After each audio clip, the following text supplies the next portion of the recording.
السلام علیکم dear readers, کیسے ہیں آپ سب لوگ؟ امید ہے آپ سب لوگ ٹھیک ہوں گے، مزے میں ہوں گے۔ ویلکم ٹو ربائی ناول رائٹر ایمن رضا۔ امید ہے آپ لوگوں کو پڑھ کے مزہ آ رہا ہوگا۔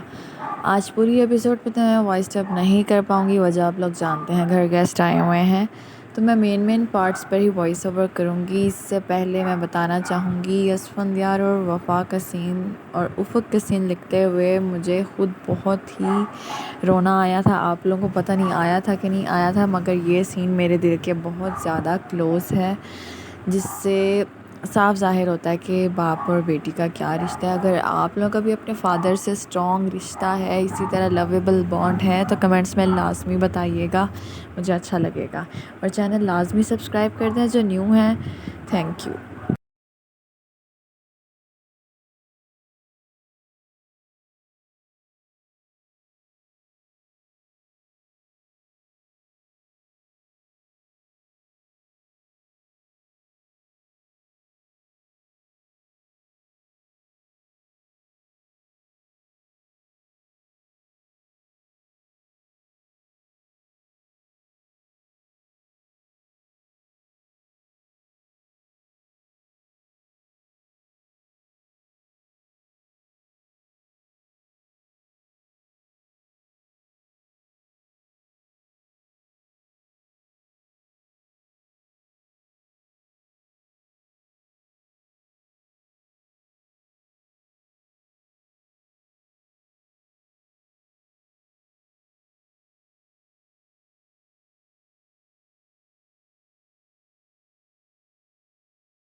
وفا پھپھو دونوں ایک ساتھ چیخے تھے اور اس کی طرف بھاگے تھے اور اسے بمشکل اٹھایا تھا، جس پر اس کا پورا وجود ٹھنڈا پڑ رہا تھا۔ کیا ہوا ہے پھپھو؟ بولو وفا، کیا ہوا ہے؟ اس کی خطرناک حد تک سفید پڑتی رنگت ان دونوں کو ہلا رہی تھی، کیونکہ وہ کچھ بولنے کا نام ہی نہیں لے رہی تھی۔ وہ بولنا چاہتی تھی مگر اس کے گلے سے آواز نکل ہی نہیں رہی تھی۔ وہ ان کا ہاتھ چھڑاتی ہوئی باہر کو بھاگنے کی کوشش کر رہی تھی، جس کو وہ بمشکل تھامے ہوئے تھے۔ ان کا ہاتھ چھٹکتی وہ ایک بار پھر باہر کی طرف بھاگی تھی، جب وہ اس کو دروازے سے نکلنے سے پہلے شہرام نے جا لیا تھا۔ کیا ہوا ہے؟ کیا بات ہے؟ بتائیں ہمیں، ایسے کہاں جا رہی ہیں آپ پھوپھو؟ شہرام اسے جھنجھوڑ کر ہوش میں لاتے ہوئے کہہ رہا تھا، جس کی آنکھوں سے آنسو بہتے چلے جا رہے تھے، کسی آبشار کی مانند جو رکنے کا نام ہی نہیں لے رہے تھے۔ وہ میں افق سے بات کر رہی تھی فون پہ تو وہ رنج زدہ سی بولی۔ ہاں بولو وفا، آگے کیا ہوا؟ مومن نے اس کو بولنے کا اشارہ کیا تھا، گہرا سانس بھرتے ہوئے، کیونکہ وہ نہیں سمجھ پا رہے تھے کہ ایسی کیا چیز ہے جو ان کو ایسی حالت میں مبتلا کر رہی تھی۔ میں نے جب اس سے بات کی تو اس سے پہلے کہ وہ کچھ کہتی، ان کی کار کا ایکسیڈنٹ ہو گیا۔ بہت شور تھا وہاں۔ شہرام، میں کیا کروں؟ بہت لوگوں کی آوازیں آ رہی تھیں۔ میں نے افق کو بہت آواز دی، مومن، پر وہ کچھ بول نہیں رہی تھی، صرف بابا چلانے کی آوازیں آ رہی تھیں۔ ان کو کچھ ہو گیا ہے، میں کہہ رہی ہوں شہرام، انہیں کچھ ہو گیا ہے۔ مومن، کچھ کرو، ڈھونڈو انہیں، کہاں ہوں گے وہ؟ میں کیا کروں؟ بہت درد ہو رہا ہے یہاں۔ اس نے دل پر ہاتھ رکھا، ضبط سے آنکھیں میچ رکھی تھیں۔ مجھے سانس نہیں آ رہا، وہ بمشکل کھینچ کے سانس لینے کی کوشش کرتے ہوئے بولی تھی۔ اسود کے پاس جانا ہے۔ یہ کہتے کہتے وہ وہیں بے ہوش ہو گئی تھی۔ پیچھے ان دونوں کا بھی پریشانی سے برا حال تھا۔ شہرام اپنی باہوں میں اسے اٹھاتے ہوئے صوفے پر لے آیا تھا۔ سبھی پریشانی سے شور کی آواز سنتے ہی نیچے آ گئے تھے۔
بابا جانی، کیا ہوا ہے آپ کو؟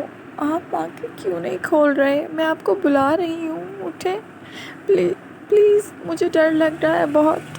وہ دھاڑے مار کر روتی ہوئی اس کو جھنجھوڑتے ہلا رہی تھی، مگر جیسے ہی اس نے اپنا ہاتھ اپنی آنکھوں کے سامنے کیے تو اس کے ہاتھ پورے اپنے ہی باپ کے خون سے رنگے دیکھ اس کا دل اچھل کر حلق میں آ گیا تھا۔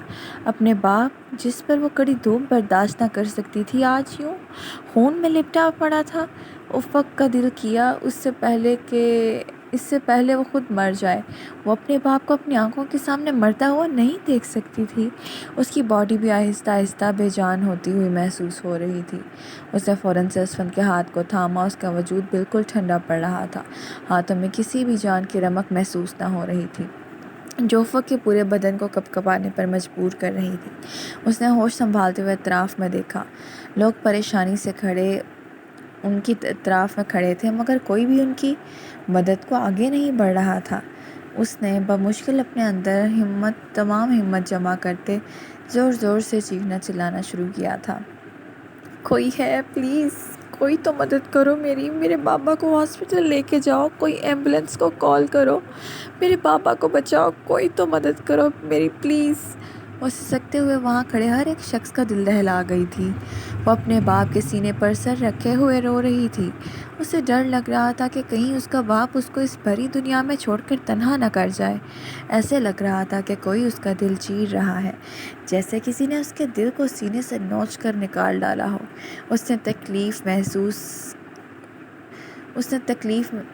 تکلیف محسوس کر رہی تھی۔ وہ کوئی آپ کا جان سے پیارا شخص آپ کی آنکھوں کے سامنے یوں بے جان پڑا ہو تو اس سے پہلے آپ کی جان نکل جاتی ہے۔ افق کو بھی اس وقت یہی محسوس ہو رہا تھا۔ بابا پلیز، میں مر جاؤں گی، بس ایک بار آنکھیں کھول کے مجھے دیکھیں تو صحیح، اس نے اسون کے کان میں سرگوشی کرتے ہوئے بولی تھی، جو اس سے خود بھی سنائی نہ دے پا رہی تھی۔ وہ رو رہی تھی، لوگوں سے مدد مانگ رہی تھی، جب بھیڑ کو چیرتا ہوا ایک شخص آگے آیا تھا اور اس نے دھکا دیتے سب لوگوں کو اطراف میں ہٹایا تھا۔ کتنے بد تہذیب اور بے شرم لوگ ہیں آپ! سب منہ اٹھا کر تماشا دیکھ رہے ہیں، کوئی مدد کیوں نہیں کر رہا ان کی؟ وہ سنہری آنکھوں والا نوجوان دھاڑا تھا جس پر افق نے 2 پل کو اپنی سرخ نگاہیں اٹھاتے اس مسیحا کو دیکھا تھا، جب اس کو بھی اسفندیار کے اوپر سے ہٹاتے ہوئے اسفندیار کو وہ مشکل اٹھانے لگا تھا، جب افق نے بھی ہوش میں آتے اس کو اٹھانے میں مدد دی تھی۔ ایمبولینس میں لے جانے کا ٹائم نہیں ہے ان کو، میری گاڑی میں لے چلتے ہیں، ہاسپٹل قریب ہی ہے، جلد پہنچ جائیں گے، ایمبولینس کو آنے میں وقت لگے گا اور ہمارے پاس اتنا وقت نہیں ہے۔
افق اور وفا کی وائس کا میں ڈائلاگس کا وائس اوور ویسے تو نہیں کر پائی، جیسے اس وقت وہ درد بھری کنڈیشن میں تھی، مگر اپنی طرف سے میں نے پوری کوشش کی کہ ان کا میں وائس اوور کر سکوں۔ لازمی بتائیے گا ان کا وائس اوور آپ لوگوں کو پسند آیا یا نہیں آیا۔ ایپیسوڈ آپ کو مجھے پتہ ہے چھوٹی لگ رہی ہوگی، تو جب جیسے ہی گیسٹ جائیں گے انشاءاللہ لمبی ایپیسوڈ آیا کرے گی۔ تب تک آپ لوگ ہمارے چینل کو سبسکرائب کریں، ہمیں سپورٹ کریں، ہمیں آپ کی سپورٹ کی بہت ضرورت ہے۔ انشاءاللہ ہم بھی آپ کو نئی سے نئی ایپیسوڈ دیتے رہیں گے۔ کمنٹس میں ہمیں ضرور بتائیے گا ایپیسوڈ کیسی لگی۔